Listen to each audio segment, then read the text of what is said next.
Hi, my name's Richard, this is We're Not Wizards, and today we're looking at Pendulum from Stonemaier Games, which was designed by Travis Jones, and art was provided by Robert Leask. It's a real-time strategy game, which means that unlike a normal game where I take a turn, you take a turn, you take a turn, you take a turn, I take a turn, you take a turn, you take a turn, you take a turn, then the police come up and wonder why we're not social distancing.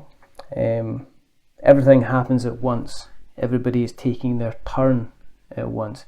So I'm going to explain a little bit about how the game works in the briefest of ways possible, and then I'm going to give you my thoughts on Pendulum itself. The action in Pendulum is quite simple. These are timers, and what will happen is during your rounds the timers will switch and turn over and flip over and go into different rows. Now in the rows that the timers are in, you can take an action based on the spaces. In the rows that the timers aren't in, you can add or take away workers based on kind of rules. Your idea is that you're basically taking actions in order to increase the amount of might or wisdom or popularity for your individual character that you play. Once there's been so many kind of turns of the timer, you'll have like a council meeting which will decide who has the highest kind of prestige, and this will occur until you get to like round about the fourth round. Then you will tot up all of your resources and you'll decide who's going to be taken over from the Timeless King. In terms of presentation, it's a mixture. It's a stunning looking game. There's some really bright colours. The playing board isn't a huge monstrosity that takes up an awful lot of its space. The artwork in itself is fairly bare, to be honest. It's striking, it's very colourful, but you could say it's very serviceable. The only real kind of proper artwork that you're going to see is going to be on the individual kind of character cards. It's going to be on the individual kind of area, kind of province cards, and that is kind of like about it. The components are fairly kind of solid, disappointingly made of plastic, which I thought was an unusual step for Stonemaier, because I believe in the past a lot of the stuff that they've been using had actually been of the kind of the wooden variation. I know they've done a post about this, but again fairly kind of shocking, well not shocking, kind of confusing considering the current kind of situation. You gotta talk about these. They're lovely looking, but from a practical point of view, they're not. They're definitely not as good as they could be. I personally have not had any issues with the kind of like the sand kind of sticking in any of the games that we've played. However, these bases, they're meant to be looking like jewels, but because they're such a thin base, it kind of raises the centre of gravity in the timer, which means that it's prone to getting knocked over, which is bloody stupid. Not being funny, but you know, a thicker base on this would have just resulted in it being knocked down less. And when one of these goes, it means you've got to knock down everything just to make sure that you're maintaining the same kind of level of time across the board as well, which is kind of like highly kind of frustrating. The artwork in the board isn't really representative of the theme, which is fairly surprising for Stonemaier. But I'm a Stonemaier fan. Okay, I I've got Scythe, I really like Scythe. I'm a huge viticulture fan. I enjoy Charterstone. You know, I've got My Little Scythe is one of my favourite games that I've played with the kids. But they've all got something in common, which is if I say Scythe, you'll say like kind of, well, war and resource management. If you say Wingspan, you're saying like, well, it's all birds, isn't it? If you say viticulture, well, it's all about wine and vineyards and growing and stuff. If you say like even Charterstone, it's about villages and legacy games and stuff.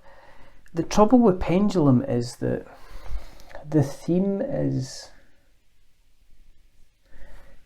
rubbish. It's some wishy-washy kind of mythical fantasy rubbish that I could be doing without. Look, I get that there's some people that when they play a game, they will look at a board and they'll look at the board like, like Matt Damon in Good Will Hunting, and it'll just make sense to them, and all the maths will come together, and they'll just know exactly what they're meant to do in order to kind of win the game. For me, the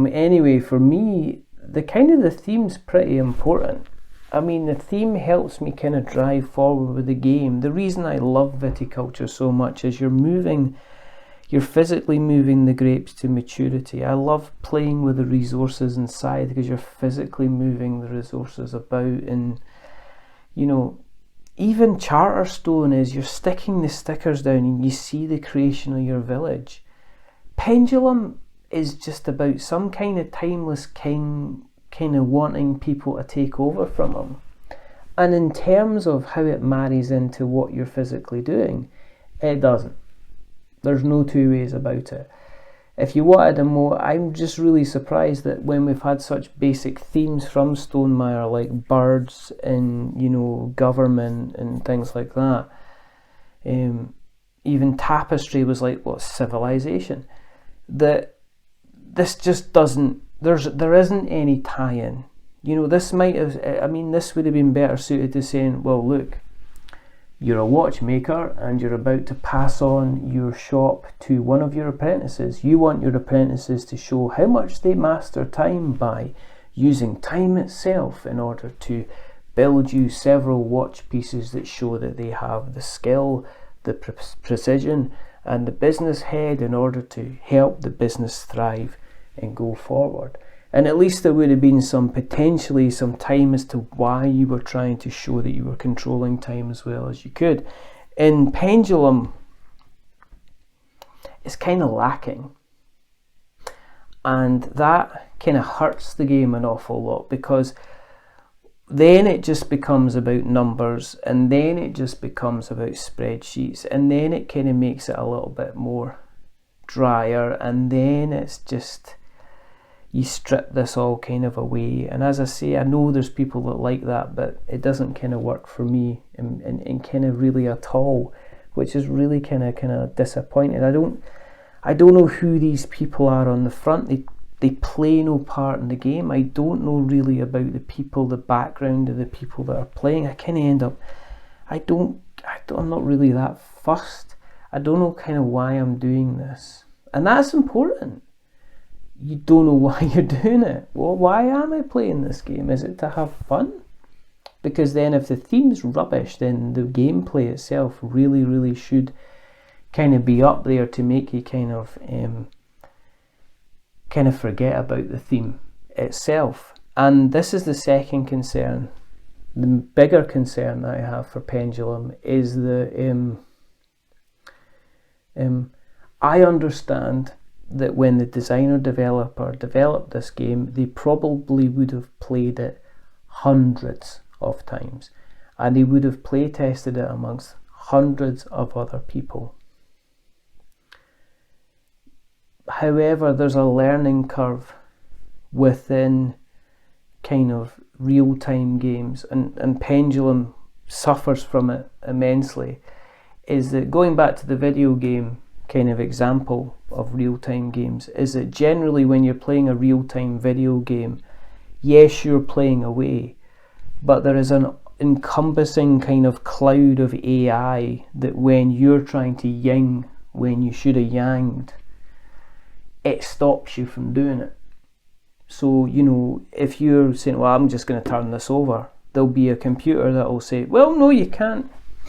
Sorry, you can't do that, I'm afraid. Put it back. Oh, terribly sorry about that, I didn't realise.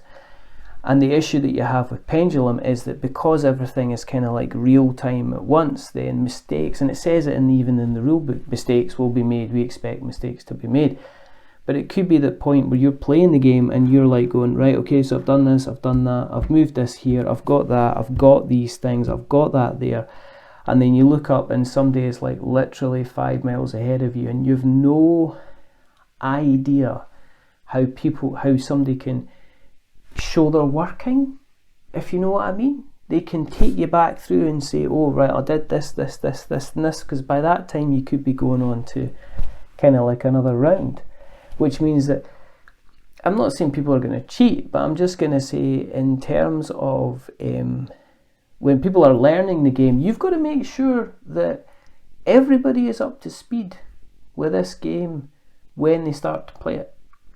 Because you've got like the chance to kind of play the game without the timers actually being active, and that is probably the best way to play it when you're first learning the game. And then when you get competent, then you can bring in the kind of the timers.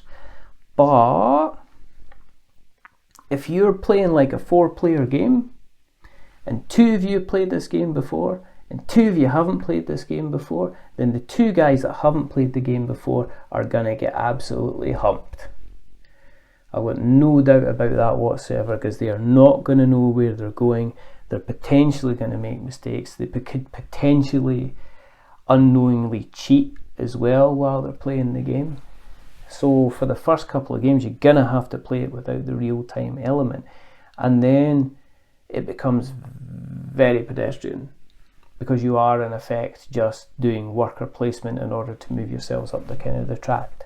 So it can quite easily fall apart.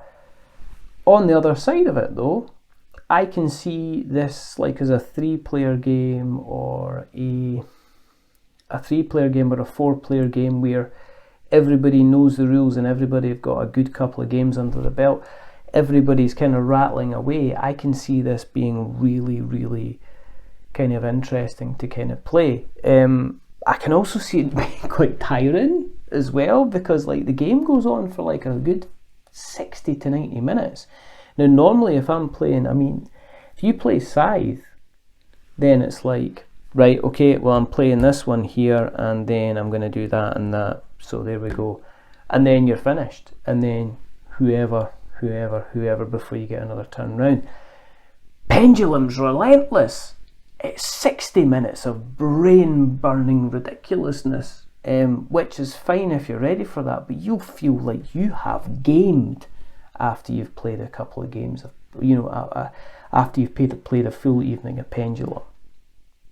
It is that kind of, oh, I've got to make sure I'm here, I've got to make sure I'm there. And if you miss your spot when people are, you know, people have flipped the time around and that's it, you're kind of suffering. So I can see the kind of the pros and cons, but it's really disappointing because there's so many bits in here that I think could have been done a little bit better, and I don't know what it was. If it's the theme that lets it down, if it's maybe I'm not a fan of real time kind of games. Maybe I'm not a fan of, you know, maybe I'm not a fan of egg timers. I don't know.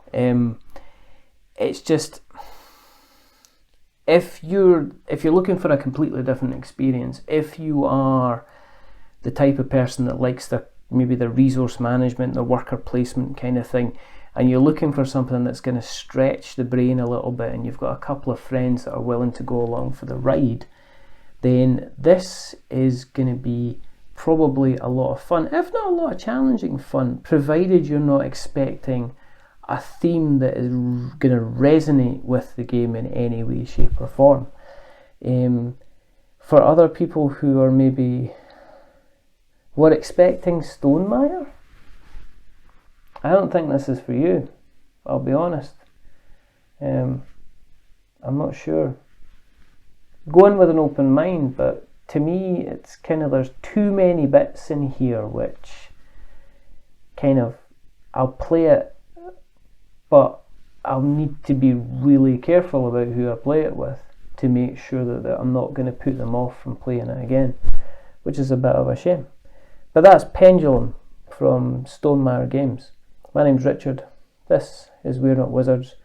If you like what you've watched, then drop us a subscription or a like or a comment. Tell us if you played Pendulum, what you think about it, because that would be interesting. But until the next time, stay safe, roll sixes, make something awful.